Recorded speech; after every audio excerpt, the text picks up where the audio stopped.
Estamos começando agora o nosso programa primeiro desta semana, dizendo que o prefeito de Aracati, aqui na região jaguaribana, assumiu o controle no estado do partido denominado de Podemos, partido que inicialmente era comandado pelo senador Eduardo Girão. A presidente nacional da agremiação, senhora Renata Abreu, queria entregar o comando do partido no Ceará a algum deputado federal ou que, pelo menos, alguém que tivesse condições de filiar um deputado federal à legenda. Inicialmente, ela procurou o presidente nacional do PP, Progressistas, senador Ciro Nogueira, que de início admitiu a possibilidade de entregar o partido ao seu primo, o secretário municipal da Prefeitura de Fortaleza, Rodrigo Nogueira, mas não tinha um deputado federal para filiar ao Podemos. O PP, Progressistas, só tem um deputado federal no Ceará, que é o deputado AJ Albuquerque, presidente da agremiação. Posteriormente, a senhora Renata Abreu, presidente do Podemos, ofereceu o partido, o comando do partido, ao capitão Wagner, mas este não quis arriscar perder o comando que ele tem do União Brasil, mesmo que o Podemos pudesse ser assumido pelo grupo do prefeito Roberto Pessoa, um aliado de Wagner. Wagner quer comandar um partido para não ter dificuldade de legenda para si ou para qualquer dos seus. Finalmente, houve o entendimento da senhora Renata Abreu, presidente do Podemos, com o deputado federal Eduardo Bismarck, filho do prefeito Bismarck Maia, que assumiu o partido. Em resumo, o Podemos está sendo uma legenda de aluguel, o que significa dizer que, a qualquer momento, o seu comando pode mudar de pessoas. O Podemos, com o PSC, tem 18 deputados federais. As lideranças políticas nacionais têm olhares para os temas eminentemente políticos e os que dependem de decisões do Poder Judiciário, principalmente os relacionados ao ex-presidente Jair Bolsonaro e a alguns dos seus principais auxiliares no período em que ele governou o país. Os depoimentos do ex-ministro da Justiça, Anderson Torres, que está preso em Brasília, e o do ajudante de ordens, igualmente preso, tenente-coronel Mauro Cid, que deverão ser tomados os depoimentos pela Polícia Federal, são os destaques das próximas horas. Aliás, uma matéria publicada hoje no jornal Valor Econômico trata dos desgastes do tenente-coronel Mauro Cid junto às Forças Armadas. Stephanie. Olá, Edson. Olá, internautas do blog do Edson Silva. O Valor Econômico destaca que personagem central do esquema de falsificação de carteiras de vacina contra a Covid-19, investigado pela Polícia Federal, o tenente-coronel Mauro Barbosa Cid teve a imagem abalada entre colegas e oficiais de alta patente do Exército, antes considerado um dos quadros mais qualificados da Força Terrestre. O ex-ajudante de ordens do ex-presidente Jair Bolsonaro não tem sido mais defendido com entusiasmo pelos seus pares ante a suspeita de participação na fraude. Seu destino, dizem, cabe à justiça. Cid também é investigado no caso das joias sauditas, apreendidas pela Receita Federal no Aeroporto Internacional de Guarulhos, com uma comitiva do Ministério de Minas e Energia do governo Bolsonaro. Em outra, é suspeito de envolvimento em vazamento de investigação da Polícia Federal. Mas até a operação da semana passada, Mauro Cid era lembrado como alguém de destaque nos cursos que frequentou. Com mais de 20 anos de carreira, foi o primeiro da turma de artilharia, por exemplo. Em 2018, estava prestes a assumir uma função nos Estados Unidos quando foi designado para assessorar Bolsonaro. Cid é filho do general de reserva Mauro César Lorena Cid, que foi colega de turma de Bolsonaro na Academia Militar de Agulhas Negras. Bom, um exemplo de que as más companhias são realmente perniciosas.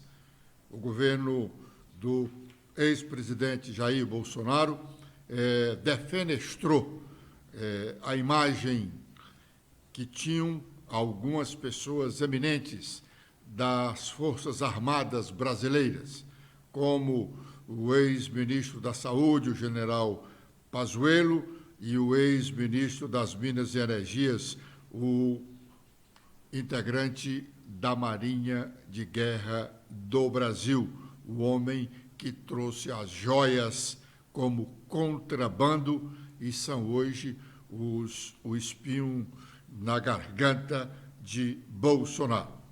O senador Cid Gomes deu uma entrevista nesta manhã à rádio da Assembleia Legislativa e falou sobre o rompimento dele com o irmão Ciro e com o ex-prefeito de Fortaleza, Roberto Cláudio. Vamos ouvi-lo. É possível dizer hoje que, politicamente, o senador Cid Gomes está rompido com o ex-candidato à presidência da República, Ciro Gomes? O Ciro hoje é um ex-aliado na política? Não, claro que não. Claro que não. Eu acho que o Ciro, o que eu acho do Ciro não é porque eu sou irmão dele, não. É claro que o fato de ser irmão me dá mais proximidade, me dá mais intimidade, me dá mais conhecimento até, né? Das virtudes e dos defeitos que nós não temos. Então, eu continuo admirando o Ciro e considerando o Ciro o homem mais preparado do Brasil. E olha que eu tenho convivido, né, essa responsabilidade agora no Senado, eu tenho convivido com muita gente. Então, você não enche a mão, você não enche uma mão, 5 pessoas que estejam aí no mesmo nível, no mesmo grau de conhecimento, no mesmo grau de dedicação. É claro, com o seu temperamento, né? E penso também que ele já está velho demais. É claro que a gente vai mudando naturalmente, vai ficando assim, mais complacente naturalmente. Mas a indignação, que é a motivação maior do Ciro, se ele perder, ele vai ser um igual, né? E o que a gente precisa é um diferente do Brasil. E o Ciro, repito, está entre, não é porque eu sou irmão, né? Mas seguramente, até exagerando, se citar 5 nomes que o Ciro está na vida. Agora, no caso do ex-prefeito Roberto Cláudio, a gente pode dizer que ele hoje é um ex-aliado? Bom, você vê que eu já não falo com tanta segurança, né? Eu não quero... Eu convivi muito com o Roberto, carinho pau, com ele. Então, eu convivi muito com ele, eu naquele meu papel de identificar lideranças e tal, mas, assim, não até o dia 3 de outubro. Né? Mas o depois me fez, assim, pessoalmente, ficar com o pé atrás. Eu andei com ele, que a gente pode chamar de pré-campanha, né? Andei com ele. Enfim, assim, o meu conceito do Roberto em relação à inteligência, ao preparo, à dedicação, à competência, não mudou em nada, não. Bom, agora é o momento de fazermos o nosso primeiro intervalo e já já estaremos de volta com a segunda parte do nosso programa.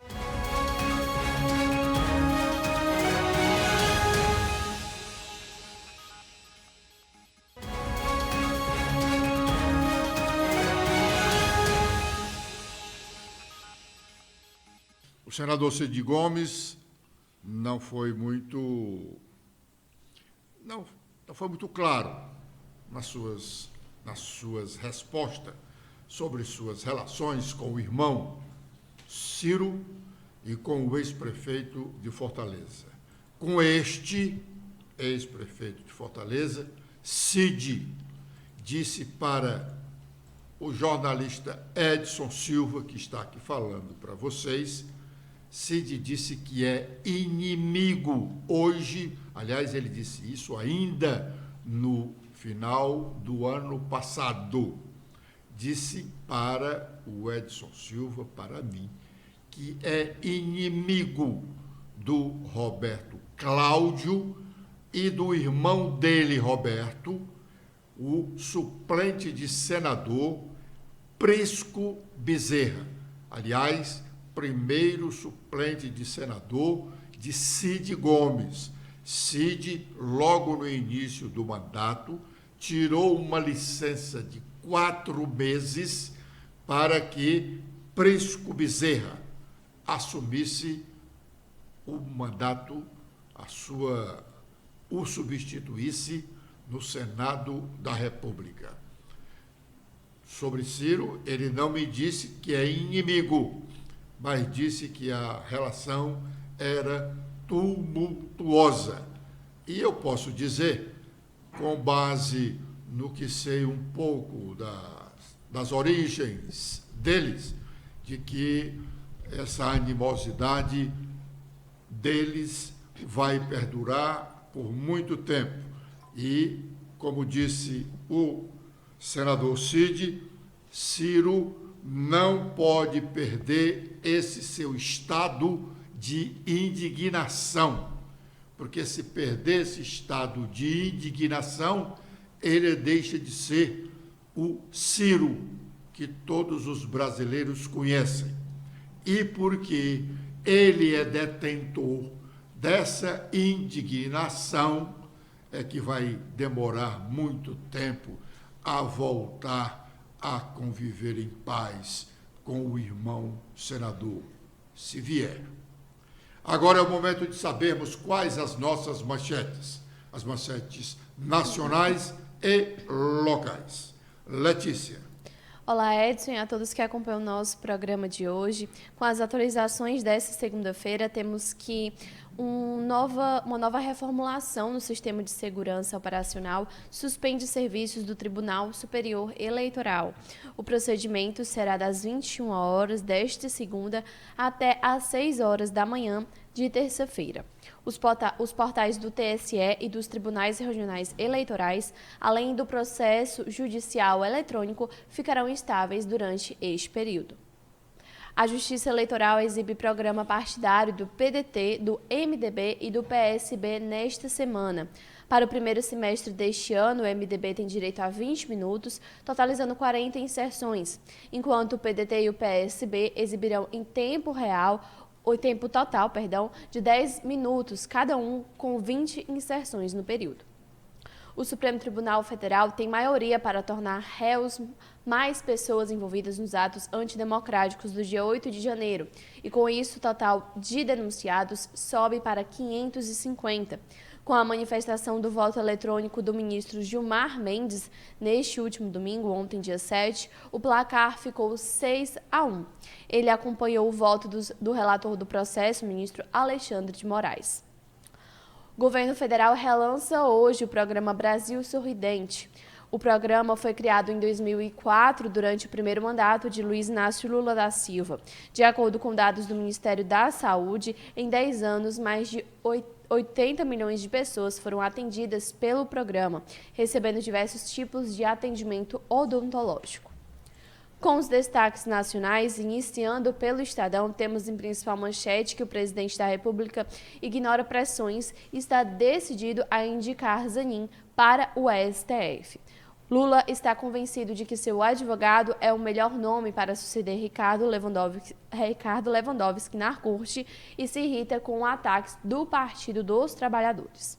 Com os destaques do Globo, temos que após derrota na Câmara Federal, Lula deixa isolamento e busca diálogo com lideranças políticas. O terceiro mandato vinha sendo marcado por rotina de menos encontro com políticos e empresários.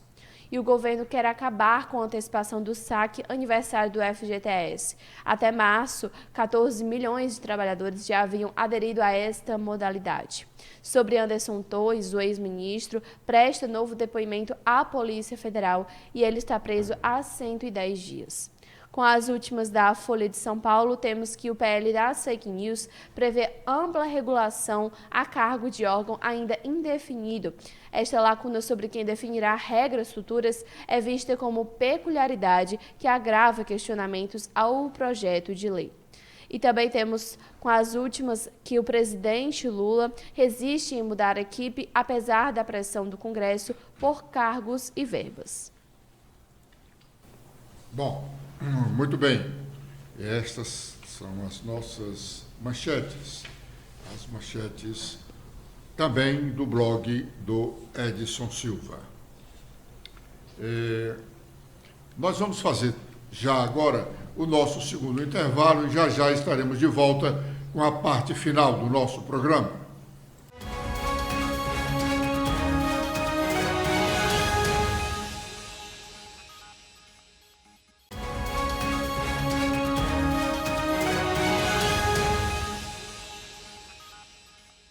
Autor de uma audiência pública sobre a saúde no estado do Ceará, que aconteceu na última sexta-feira no Senado da República, na Comissão de Direitos Humanos, sobre a qual nós falamos na mesma sexta-feira, mostrando inclusive depoimentos de algumas das pessoas que dela participavam.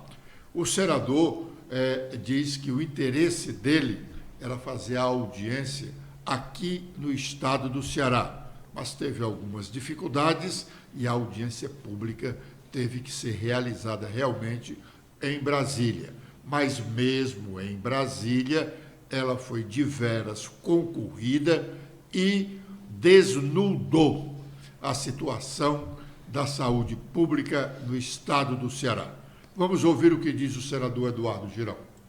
Nós estamos vivendo um caos institucional muito grande, porque a prefeitura joga o problema para o Estado para a prefeitura, e quem sofre são as crianças. Eu tive no Hospital Infantil Albert Sabin, no domingo de Páscoa, e vi um cenário de guerra. As crianças nas macas, nos corredores, às vezes cadeiras de plástico, e aquilo me tocou profundamente. Eu cheguei no Senado Federal, falei com o presidente da comissão, o senador Paulo Paim, votamos urgente, um requerimento para o Senado ir ao Ceará, uma sessão externa do Senado, para ouvir a sociedade, ouvir enfermeiro, ouvir médico, as autoridades. Foi aprovada. Aí começa a politicagem local, e junto com, infelizmente, colegas de bancada que não quiseram que essa sessão fosse para o Ceará. Talvez para não expor esse problema de forma mais ampla para a sociedade, para a imprensa local. Não entendi isso, porque é tripartite a saúde no Brasil, é União, Estado e município.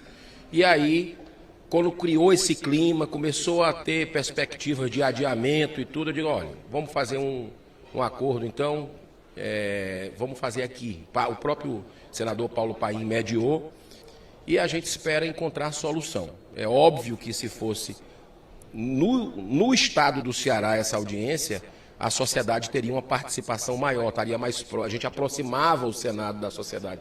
Essa era a intenção, inclusive eu fiz isso em 2021, quando levamos o Senado para lá para fazer uma audiência pública sobre a questão da Enel, né, dos problemas que estavam existindo de péssima qualidade de serviço na questão da energia elétrica e também contas absurdas, e a sociedade participou, foi uma audiência riquíssima, que gerou até CPI depois, lá no Ceará, né, para buscar toda a verdade. Bom, em outras palavras, disse o senador Eduardo Girão que a audiência pública sobre a saúde no estado do Ceará, a saúde pública, não aconteceu aqui em Fortaleza, no Ceará, porque os senadores Cid Gomes e Augusta Brito se opuseram. Os senadores Cid Gomes e Augusta Brito se opuseram de fazer a reunião, a audiência pública da Comissão de Direitos Humanos do Senado Federal para discutir a saúde pública do Ceará, no Ceará. Como disse aí o senador Eduardo Girão, naturalmente eles temiam que a discussão aqui fosse mais dura para o próprio governo Eumano de Freitas. Mas o médico Leonardo Alcântara Macedo, que é presidente do Sindicato dos Médicos do Ceará e foi um dos participantes daquela audiência pública, por sinal, o que foi mais forte nas suas acusações, nas suas afirmações, no seu relato. Ele foi veemente quando disse que a saúde pública no estado do Ceará está um caos. Vamos ouvir uma outra parte do que disse o médico Leonardo, presidente do Sindicato dos Médicos do Ceará. Alguém precisa fazer algo, e é isso que essa comissão se propõe a fazer, eu não tenho nenhuma dúvida, né? E ele continua falando que esses pacientes estão vindo do estado inteiro e praticamente é o local onde dá para atender é lá. Mas por que isso? Porque a gente vai tratar aqui ao longo do debate, eu não quero esgotar isso agora, houve fechamento de unidades hospitalares no Ceará nos últimos anos. Parece até ser uma política. É bom que se esclareça aqui, os partícipes, os convidados falem por que essa política de fechamento de unidades hospitalares, por que essa política de fechamento de leitos e por que essa política de fechamento de atendimento pediátrico, principalmente atendimento de emergência. Então a gente está com esse problema muito sério lá no estado do Ceará. A gente tem situações em que eu tenho um relato de ontem que para 100 pacientes internados atendidos, a gente tinha 4 médicos pediatras. Ou seja, são pacientes graves, pacientes que requerem atenção. Então, com 4 médicos pediatras só, os médicos não estão dando conta de atender esses pacientes, né, durante o turno, e esses pacientes acabam sendo atendidos durante a noite, ou seja, um paciente que precisava ser visto durante o dia por falta por um excesso de demanda, eles acabam sendo atendidos à noite. E a gente não precisa, né, ser nem da área da saúde para entender que um paciente que já está internado, que não pode ser atendido em unidade de menor complexidade, ele atrasar essa avaliação e, consequentemente, a prescrição, os medicamentos que vão ser feitos, isso aí piora muito, pode potencializar muito a piora desse quadro desses pacientes. E assim, um dos pontos que vai... Então, assim, o que preocupa também é que assim, a gente passou pela pandemia, e na pandemia, por tudo que a gente passou, o aprendizado que a gente poderia ter extraído um dos aprendizados seria exatamente uma capacidade de resposta rápida nessas situações. Essa situação emergencial, essa é uma situação que está levando à gravidade dos quadros clínicos de pacientes, principalmente os pediátricos, e é uma situação na qual, que é em volume muito menor do que o que foi demandado na pandemia, e a gente não está mostrando capacidade de resolução do problema, capacidade com contratação. Esta é a afirmação do Dr. Leonardo, que é presidente do Sindicato dos Médicos do Estado do Ceará. E com as afirmações dele, nós estamos encerrando o nosso programa de hoje, agradecendo a honrosa audiência e prometendo, com a proteção de Deus, estar de volta amanhã no mesmo horário. Letícia. Eu também faço meus agradecimentos e espero revê-los no nosso programa de amanhã. Até lá!